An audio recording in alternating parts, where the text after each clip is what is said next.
Thanks for staying with us.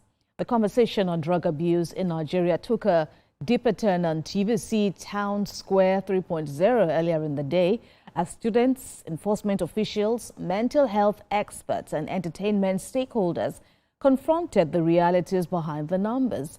Beyond seizures and arrests, the debate shifted to culture, mental health, corruption allegations and whether Nigeria's strategy should lean more towards punishment or rehabilitation. On the program, NDLEA spokesman Femi Babafemi defended the agency's approach, insisting that record-breaking arrests and seizures represent progress, not failure. He explained that the agency operates on two pillars. A gram seized is a gram less what is on the streets, what is available out there. Unfortunately, our own is not just about seizures, arrests. We are also well preoccupied with prevention and even attending to those that are involved or those that are struggling with substance abuse. And that's why we have 30 rehabilitation, treatment and counseling centers across the country today, and we're still striving to have more. He also disclosed that NDLEA now deploys body cameras during operations to enhance accountability, amid audience concerns about alleged misconduct by security operatives. Well, to our young people, we would rather say that crime does not in any way pay. Dealing in drugs or trafficking is a crime. And you know, he mentioned the consequence when you are taken to the court, that is between 15 and 25 years imprisonment. And now there is an amendment to the NDLEA's act ongoing at the moment.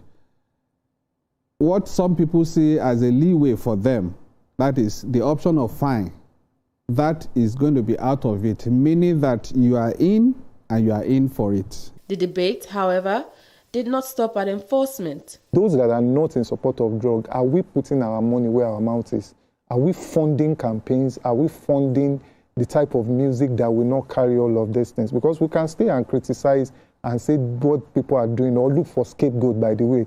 Neuropsychiatrist Dr. Maimuna Yusuf Kadiri emphasized that drug use often masks deeper mental health struggles.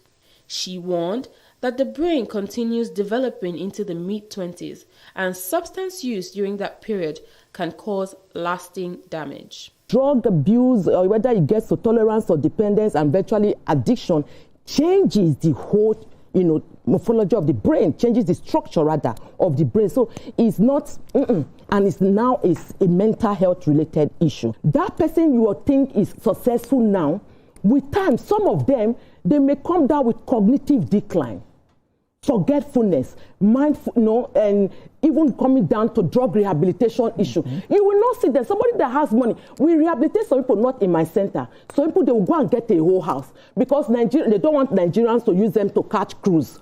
Entertainment entrepreneur and former lawmaker Shino Pella joined virtually, acknowledging that nightlife spaces can become hubs for distribution if not regulated.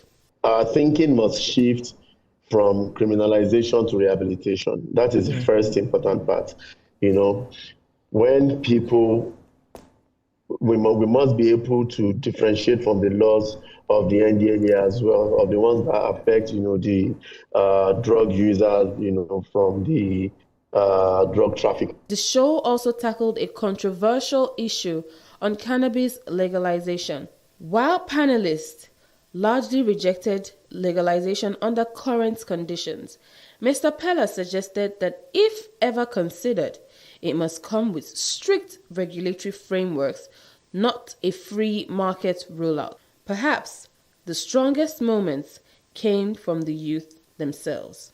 People that already have their minds on feeling like that is what's going to make them feel better, they will still get their hands on it, and there is nothing we can do about it. So I think people should focus basically on the mental health of other people and provide a lot of stabilities for them to feel better.